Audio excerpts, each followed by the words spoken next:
Dan seperti biasanya, tuduhan yang dilontarkan hanya berdasarkan asumsi semata, di mana hal ini dibuktikan dengan tidak adanya data yang disajikan untuk mendukung asumsi tersebut. Dan tentu saja tuduhan liar tersebut dituduhkan oleh karena ketidaktahuan mengenai fase redaksi naskah Septuaginta. Assalamualaikum warahmatullahi wabarakatuh. Berjumpa lagi dengan Jadi HMC ya, channel yang mengedukasi dan menghibur. Ya, saya baru saja dikirimi satu video yang menarik ya, di mana Elia, ya si Elia ini, Elia Miron yang kemarin sempat viral lantaran hadir di podcastnya Dr. Richard ya. Walaupun banyak sekali teman-teman bertanya kepada saya, ini manusia jenis apa ini Bang? Kok bisa diundang sama Dr. Richard ya? Dan saya juga bingung ya.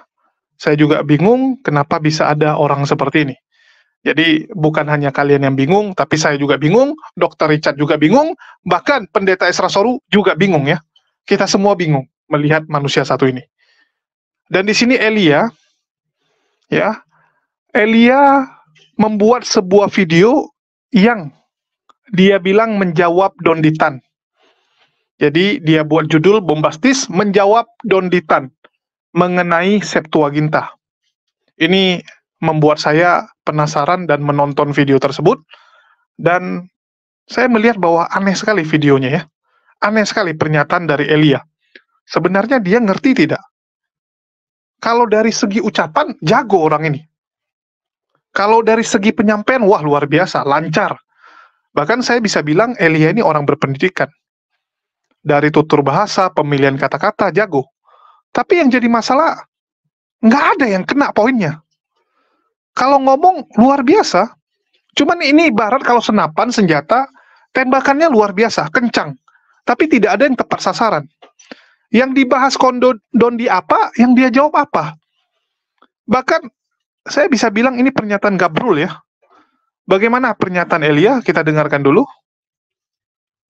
Shalom semuanya, damai surgawi dari Sang Bapa turun atasmu, salam Kristus Raja. Dalam video ini saya akan menjawab beberapa tuduhan liar yang menyatakan bahwa perjanjian lama orang Kristen tidak sama dengan tanah Yahudi hanya karena asumsi bahwa naskah Septuaginta yang menjadi dasar penerjemahan perjanjian lama orang Kristen sudah direvisi oleh bapak-bapak gereja. Benarkah demikian? Mari kita bahas. Dan seperti biasanya, tuduhan yang dilontarkan hanya berdasarkan asumsi semata, di mana hal ini dibuktikan dengan tidak adanya data yang disajikan untuk mendukung asumsi tersebut. Dan tentu saja tuduhan liar tersebut dituduhkan oleh karena ketidaktahuan mengenai fase redaksi naskah Septuaginta. Fase pertama yaitu Torah in Greek pada tahun 285 sebelum Masehi. Pada fase ini memang benar adanya bahwa yang diterjemahkan kepada bahasa Yunani hanyalah 5 kitab Musa, sehingga fase ini disebut dengan Torah in Greek. Fase yang kedua adalah penemuan naskah Qumran di Gua ke-7, di mana penemuan ini menemukan adanya potongan kitab Yeremia yang berkode 7Q2 yang berbahasa Yunani, potongan kitab Torah 7Q1, dan juga kitab Apokrifa Perjanjian Lama dalam bahasa Yunani, yaitu kitab Henokh. Di mana hal tersebut membuktikan bahwa pada abad ketiga sebelum Masehi sampai abad pertama sebelum Masehi, orang-orang telah menggunakan Old Testament bahasa Yunani yang ada di Septuaginta. Nah, perlu Anda ketahui bahwa Septuaginta dalam Qumran tersebut merupakan karya Yahudi, bukan karya seorang Kristen atau bapak-bapak gereja. Sehingga tidak ada revisi dari bapak-bapak gereja karena Yesus belum menyatakan dirinya. Yang berikutnya adalah suatu fakta atau kenyataan bahwa perjanjian baru lebih banyak menggunakan kutipan perjanjian lama dalam naskah Septuaginta, bukan dari teks Masoretis. Dan yang menjadi pertanyaan adalah, jika Yesus mengutip naskah Septuaginta, mungkinkah ia mengutip naskah Septuaginta yang direvisi oleh bapak-bapak gereja? Bukankah era bapak-bapak gereja merupakan era setelah Yesus Kristus dan era para rasul? Atau mungkinkah bapak-bapak gereja lebih dahulu sebelum Yesus? Tentu saja tidak. Jadi argumentasi yang menyatakan bahwa Septuaginta telah direvisi bapak-bapak gereja untuk menguatkan atau mendukung seolah-olah itu mengarah pada Yesus adalah tidak benar adanya. Karena Yesus pun mengutip naskah Septuaginta. Sebagai perbandingan, kamu boleh lihat tulisan berikut ini.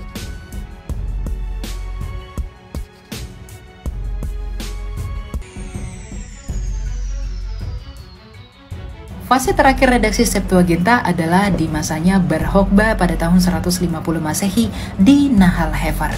Era ini merupakan era setelah para rasul, di mana kitab-kitab kecil dan kitab-kitab besar Yahudi ditemukan di Nahal Hefer dalam berbahasa Yunani. Sehingga dengan demikian naskah Septuaginta telah lengkap dan juga komplit. Sehingga dengan demikian, asumsi yang menyatakan bahwa naskah Septuaginta direvisi oleh bapak-bapak gereja sama sekali tidak berdasar dan tidak bertanggung jawab. Karena penerjemahan atau juga fase redaksi dari naskah Septuaginta sendiri semuanya murni karya orang Yahudi, bukan kekristenan. Bahkan hal tersebut juga dikonfirmasi oleh seorang sarjana Yahudi yang bernama Immanuel Tov, di mana beliau menyatakan bahwa memang naskah Septuaginta sudah eksis atau sudah ada sebelum era kekristenan. Bahkan ketika naskah Laut Mati ditemukan dari tahun 250 sebelum Masehi sampai tahun 70 Masehi, ditemukan teks Yunani yang eksis di dalamnya, seperti gulungan kitab Yesaya yang ada di naskah tersebut. Bahkan Philo, seorang filsuf Yahudi dari Alexandria, juga mengakui bahwa orang-orang Yahudi lah yang melakukan penerjemahan atas naskah-naskah tersebut ke bahasa Yunani. Dan bahkan penulis-penulis kuno seperti Demetrius, Artapanus, bahkan Josephus juga mengutip naskah Septuaginta. Sehingga tuduhan yang menyatakan bahwa naskah Septuaginta telah direvisi oleh bapak-bapak gereja yang menjadi dasar penerjemahan Perjanjian Lama orang Kristen demi dicocok-cocokkan untuk Yesus adalah salah total. Tuduhan tersebut merupakan tuduhan yang tidak bertanggung jawab karena bagaimanapun juga naskah Septuaginta telah rampung dengan dimulainya era Bapak Gereja yaitu Paskah para Rasul. Perlu Anda ketahui bahwa teks Septuaginta jauh lebih unggul daripada naskah Masora karena naskah Masora saat ini tidak sama dengan naskah Masora yaitu Proto Masora sebelum diterjemahkan ke Septuaginta. Dan hal ini juga dibuktikan dengan lebih unggulnya persamaan Septuaginta dengan naskah Laut Mati daripada naskah Masora itu sendiri. Sehingga Perjanjian Lama orang Kristen jauh lebih otentik daripada naskah Masora yang ada sekarang. Dan tentu saja, Perjanjian Lama orang Kristen bukan hasil revisi bapak-bapak gereja. Tuhan memberkati dan shalom aleichem. Apa benar bahwa Kodondi hanya menuduh, hanya asumsi, tanpa didukung oleh data? Ini kan pernyataan gabrul dari Elia ya. Jelas-jelas Kodondi menyampaikan data-data, bahkan Kodondi menantang siapapun Polycarpus untuk berdiskusi mengenai hal tersebut.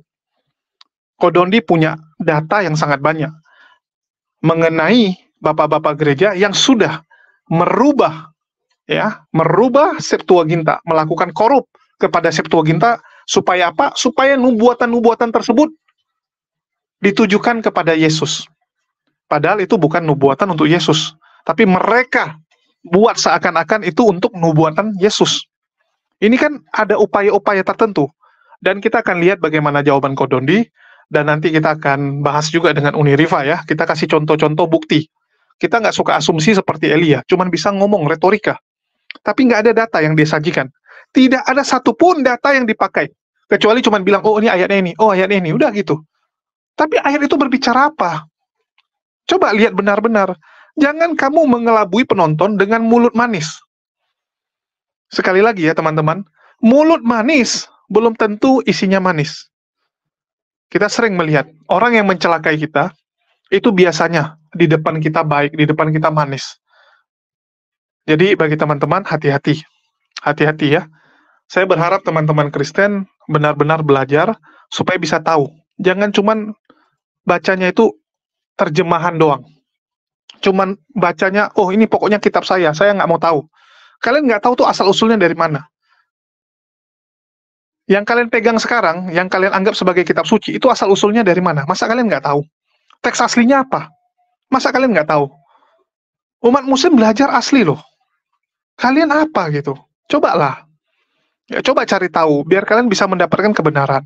Terus kalian cari tahu, ini kenapa ya perjanjian lama kita itu sama dengan Tanaknya orang Yahudi? Apa benar? Perjanjian lama itu sama dengan Tanak. Artinya sama nggak? Coba lihat. Tanyakan kepada orang Yahudi sebagai pemilik kitab asli. Sama nggak? Ya, coba ditanyakan. Semoga kalian bisa dicerdaskan lah. Jangan gampang dikelabui.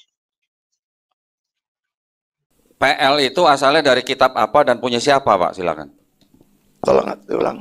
PL, Perjanjian Lama, itu asalnya dari kitab apa dan punya siapa? Silakan. Bapak sudah tanya, sudah saya jawab, untuk apa diulang? Saya baru nanya sekali ini loh. Saya itu sudah bilang tadi Kejadian sampai Maleakhi kok, silakan. Yang saya tanya, PL itu asalnya dari kitab apa dan punya siapa? Silakan, Pak. PL pertama-tama diberikan kepada bangsa Israel, tapi tidak berarti hanya untuk bangsa Israel. Sama saja seperti surat Paulus kepada jemaat di Roma, tujuan orisinal gereja Roma. Tapi apakah itu lalu tidak berlaku untuk kita? Tentu berlaku. Jadi sama saja dengan tanah ini diberikan kepada Israel. Apakah hanya untuk Israel? Tidak memungkinkan. Karena dalam perjanjian baru, tanah dikutip dan diberikan kepada orang-orang non-Israel. Kalau memang itu hanya untuk Israel, lalu kenapa perjanjian baru mengutip berulang kali dan menunjukkan kepada orang yang non-Israel? Silakan. Nah, apakah dari tanah itu langsung jadi PL, Pak? Silakan. Bagi saya tanah sama dengan PL.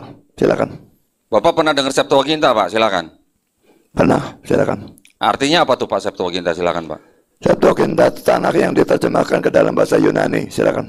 Apakah Septuaginta diterjemahkan oleh orang-orang Kristen, Pak? Silakan. Saya tidak tahu siapa yang menerjemahkan Septuaginta, tapi rasanya bukan orang Kristen. Apakah saya tahu? Oh, belum, sorry. Saya bilang saja saya tidak tahu. Sudah. Tidak penting ya, silakan. Sudah. Apakah Septuaginta dikoreksi oleh bapak-bapak gereja, Pak? Silakan. Saya tidak tahu juga, silakan. Yang mengoreksi Septuaginta sampai pada akhir abad keempat itu adalah bapak-bapak gereja dari abad kedua, Origen, Lucian, dan Hezesius. Apakah orang-orang Yahudi yang memiliki tanah dalam bahasa Ibrani mengakui terjemahan Septuaginta, Pak? Silakan.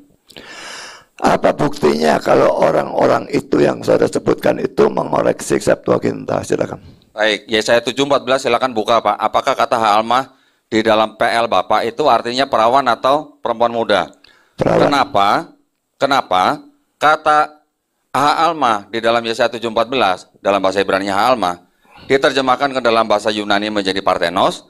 Kenapa kata yang sama Ha'almah di Keluaran 2 ayat 8 menjadi Neanis, Pak? Silakan. Yang jelas Yesaya 7 ayat 14 dikutip di dalam Matius 1 dan jelas itu diterjemahkan sebagai perawan. Dan kalau saudara mau bicara tentang Yesaya 7 ayat 14 ya.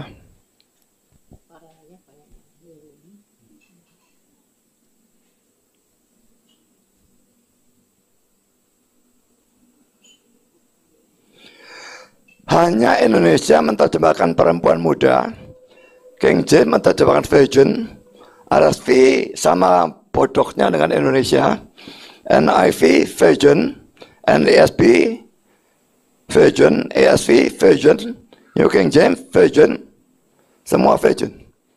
Semua lebih pintar daripada para penterjemah ini. Silakan. Mau diulang, Pak, gimana? Saudara mau merasa lebih pintar daripada para penterjemah ini yang semua menerjemahkan virgin? Silakan. Saya tidak merasa lebih pintar. Yang saya tanya adalah kenapa Ha'almah di Yesaya 7:14 diterjemahkan menjadi Parthenos yang artinya virgin? Kenapa kata yang sama Ha'almah di Keluaran 2 ayat 8 diterjemahkan menjadi Neanis? Itu pertanyaan saya, Pak. Silakan, Pak. Tolong tanya Neanis artinya apa? Silakan. Perempuan muda, Pak. Silakan. Apa itu teksnya apa itu? Teksnya? Keluaran berapa? Ha'almah. Keluarannya. Keluaran 2 ayat 8. Itu kan memang perawan. Ini kan kakaknya Musa kan? Kalau perawan kenapa nggak Parthenos, Pak? Loh, Parthenos itu bahasa Yunani, Pak. Silakan. Iya, Neanis juga bahasa Yunani, Pak. Silakan. Oh, dalam Septuaginta. Dari tadi kita ngomongin Septuaginta, Pak. Silakan, Pak. Satu kata itu seringkali bisa mempunyai beberapa arti. Jadi kadang-kadang harus dipilih arti ini, kadang-kadang harus dipilih arti yang itu. Silakan. Kalau arti kata betulah apa, Pak, bahasa Yunaninya? Silakan. Saya tidak tahu. Perawan, Pak. Perawan. Ya sudah, perawan. Kenapa Ha'almah yang bukan artinya perawan diterjemahkan menjadi perawan, Pak? Itu adalah bukti bahwa Septuaginta itu sudah dirubah-rubah oleh bapak-bapak gereja, Origen, Lucian, sampai Hezesius, sehingga Septuaginta seolah-olah berbicara mengenai Yesus di Perjanjian Baru. Ini mohon maaf ya, bukan saya ngajarin ya Pak Budi ya. Tapi itu saya bisa pertanggungjawabkan datanya dari mana. Jadi, kalau Bapak bilang PB mengutip dari PL, kira-kira Pak Budi tahu nggak berapa ayat yang dikutip oleh penulis PB dari PL? Silakan Pak. Saya tidak pernah menghitung, tapi jelas banyak sekali. Silakan. 937 tepatnya, hampir 1000 ayat Pak. Artinya, Kalau penulis PB banyak sekali mengutip dari PL, pertanyaan saya, apakah penulis PB ini diilhami oleh Roh Kudus atau diilhami oleh PL? Silakan, Pak. Teman-teman sudah lihat ya, memang Jaka Tingkir bawa golok nih ya, nggak nyambung, oi. Memang kacau kali si Elia nih. Yang dibahas sama Kodondi apa, yang dia jawab apa. Yang dia lakukan hanyalah pembelaan tanpa ada data, teman-teman. Jadi, kasihan sekali saya lihat si Elia nih ya. Dan bagi teman-teman yang ingin melihat data-data yang kami tampilkan mengenai adanya dugaan korup yang dilakukan oleh bapak-bapak gereja terhadap Septuaginta, teman-teman bisa saksikan penjelasan saya dan Unirifa di sini ya. Ini sekaligus saya promoin juga. Jadi saya taruh penjelasan tersebut di sini. Kita bahas nih, apa saja yang kira-kira tidak cocok antara teks Septuaginta sama teks Masoret.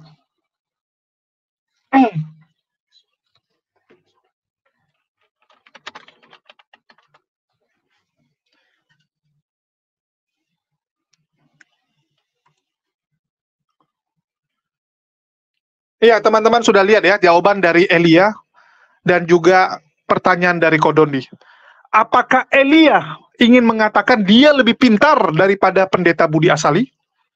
Budi Asali aja mengakui dan terdiam. Terdiam saat diberikan data oleh Kodondi. Karena apa? Budi Asali tahu bahwa memang yang disampaikan oleh Kodondi adalah kebenaran.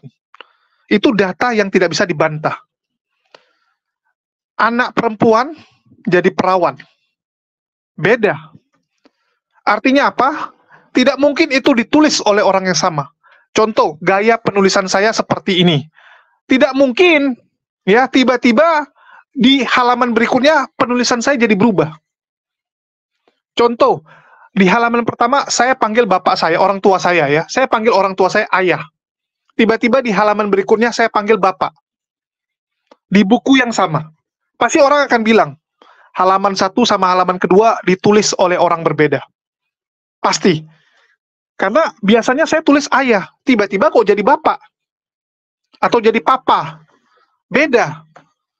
Itulah kenapa Kodondi mengatakan bahwa dia yakin terjadi korup yang dilakukan oleh bapak-bapak gereja. Belum lagi kita bisa melihat bahwa nubuatan tentang Yesus itu dipaksakan oleh bapak-bapak gereja.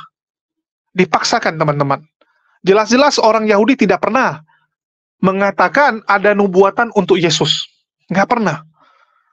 Tapi dipaksakan. Ya, Septuaginta punya terjemahan baru, itu dipaksakan oleh bapak-bapak gereja. Dan saya juga sudah bahas hal itu dengan Unirifa ya. Mohon maaf, tidak saya tampilkan di sini. Karena sekaligus kita mau promo satu channel baru, di mana channel tersebut kita bongkar semua ya. Kita bongkar semua, ini adalah channel saya dan Unirifa. Bagi teman-teman, jangan lupa didukung juga channel ini ya, karena di channel ini kita bedah. Kita benar-benar bedah bukti-bukti terjadinya korup. Kita bukan ngomong asumsi, kita bukan Elia, kita bukan Polikarpus. Dengan hanya beretorika, tapi nggak ada bukti. Di sini kita sajikan bukti dengan nyata. Bagi teman-teman, ya kalian bisa lihat ini channelnya, Unirifa Official. Mohon di-subscribe ya, mohon di-subscribe dan aktifkan lonceng. Beranikah Elia berdebat ataukah hanya modal congor? Di sini kita beberkan. Ya, kita gunakan Septuaginta, kita lihat terjemahannya sesuai nggak? Ya, di sini teman-teman bisa nonton. Ya, linknya nanti saya taruh di bawah. Kita buka semua. Versi Sefaria isinya apa? Versi Septuaginta isinya apa? Ya, ini saya dengan Unirifa ya. Kita beberkan semua. Nah, ini Septuaginta kita buka. Ya, ini Septuaginta. Ini kita buka semua. Kalau kami pakai data dan ini data kalian. Data kalian, silakan bantah kalau bisa. Semua data kita sajikan dengan luar biasa. Jadi Septuaginta nggak ada masalah. Cuman penerjemahan dari bapak-bapak gereja itu terjadi korup menurut kami. Ya, terjadi perbedaan. Kenapa penerjemahan Alkitab atau Alkitab itu atau Bible itu ada sebagian mengutip dari Septuaginta, terus sebagian mengutip dari Masoretik. Ya, teks masoretik atau naskah masorah. Kenapa? Kalau nubuatannya kira-kira untuk Yesus pakai nih. Ya, nubuatan untuk orang lain diambil, tuh Septuaginta. Kalau ini tentang Bapa, tentang Allah diambil juga dari Masoret. Jadi Masoret dan Septuaginta dikombo. Saya lucu gitu. Kok nggak konsisten? Kalau mau pakai Septuaginta, pakai Septuaginta. Ini kok kadang pakai Septuaginta, kadang pakai teks Masoret. Kenapa berubah-berubah? Ada apa? Ini kan menimbulkan tanda tanya. Kenapa sumbernya bukan satu? Karena antara Masoret dan Septuaginta ada beberapa hal yang berbeda.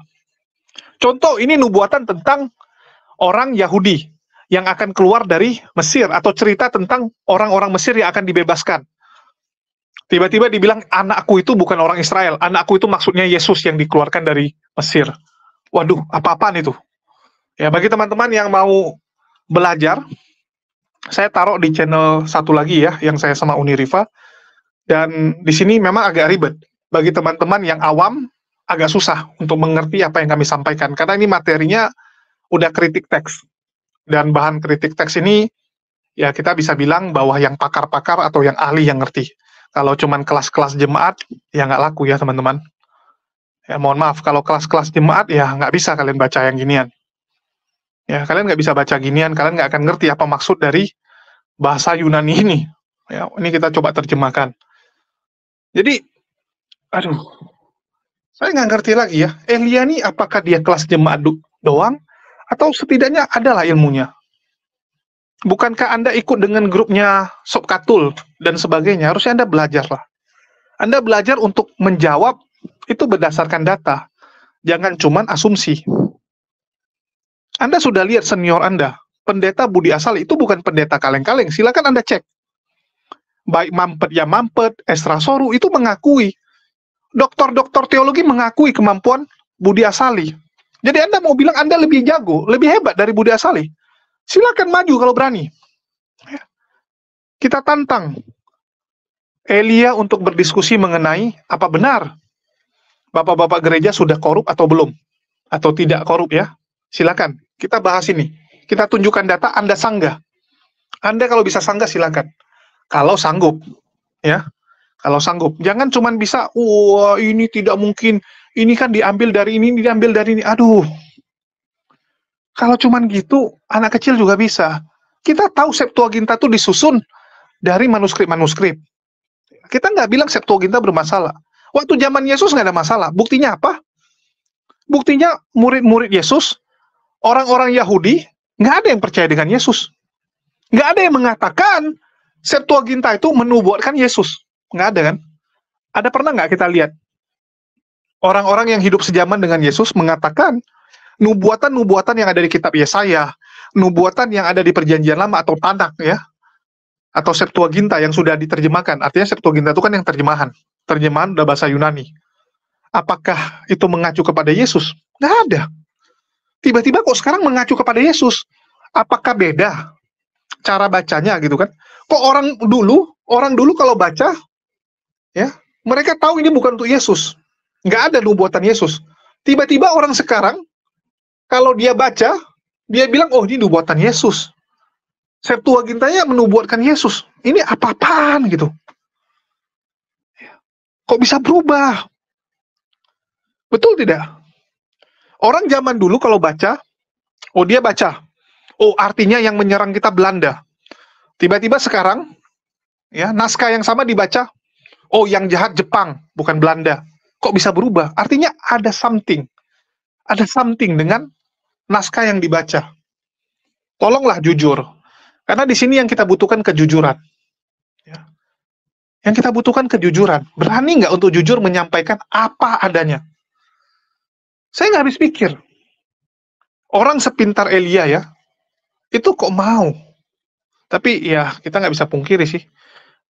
Karena perut itu paling penting ya. Dan Elia ini punya talenta untuk menjadi Polikarpus berikutnya. Dan Polikarpus dibayar. Jangan lupa, Polikarpus adalah pekerjaan yang sangat menguntungkan. Sejak tahun lalu, Polikarpus menjadi pekerjaan yang sangat diminati oleh teman-teman kita sebelah. Dan kita bisa lihat, tahun ini bermunculan banyak Polikardus. Elia sedang naik ya, walaupun banyak sekali yang menjegal dia dari internal kekristenan sendiri, contohnya Ezra Soru. Kemarin saya sudah tampilkan video, di mana Ezra Soru sendiri itu membantah apa yang disampaikan Elia. Bayangkan, pendeta aja bantah dia. Jadi cobalah kalian renungkan, bagi teman-teman yang mengeluh-elukan, wah Elia pintar, Elia hebat, aduh, cek dulu bang, cek dulu, belajarlah. Memang kalau kalian anak SD, kalian lihat anak SMA, ya, kalian akan pikir yang jago ngomong ini yang pintar. Jadi ada satu anak SMA namanya Elia, jago ngomong dia. Jago sekali ngomongnya, lancar gitu kan. Padahal yang dia sampaikan omong kosong. Kalau teman-teman SMA-nya semua nggak ada yang peduli, karena tahu yang dia sampaikan omong kosong. Tapi bagi anak SD lihatnya apa? Wah, Elia pintar, teman-temannya terdiam. Teman-temannya nggak bisa sanggah, diam. Nah ini yang coba kita nggak mau biarkan. Kebodohan-kebodohan ini kita nggak mau biarkan tersebar. Kasihan penonton. Itulah kenapa kita nggak mau jadi anak SMA yang diam, yang membiarkan si Elia ngoceh sendiri. Karena kalau kita diamin, nanti dikira beneran pintar. Kasihan yang anak-anak SD ini jadi tertipu. Belajar pula dia sama si Elia kan. Yang anak-anak SD ini pikir, wah pintar dia.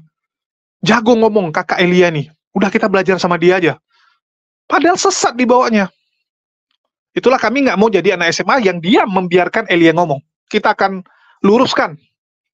Ya, kita akan sanggah dan luruskan, berikan data-data supaya kalian tahu yang mana yang benar, mana yang salah. Jadi bagi teman-teman sebelah, belajarlah. Dan kita nggak memaksakan kalian harus ikut kami, nggak. Kami cuma kasih data, kalian yang lihat sendiri. Ya, kalian yang lihat sendiri, benar atau tidak. Untuk link video yang saya buat dengan Uniriva, saya taruh di bawah ya. Atau kalian bisa search juga langsung, Uniriva Official. Ya, ini kita fokus untuk membahas masalah korup yang dilakukan bapak-bapak gereja. Beranikah Elia berdebat ya, judulnya Beranikah Elia berdebat. Uniriva Official. Ya, mohon dukungannya. Itu aja sih yang bisa saya sampaikan mengenai video satu ini ya. Semoga ini bisa membuka mata teman-teman semua dan membuat kalian belajar.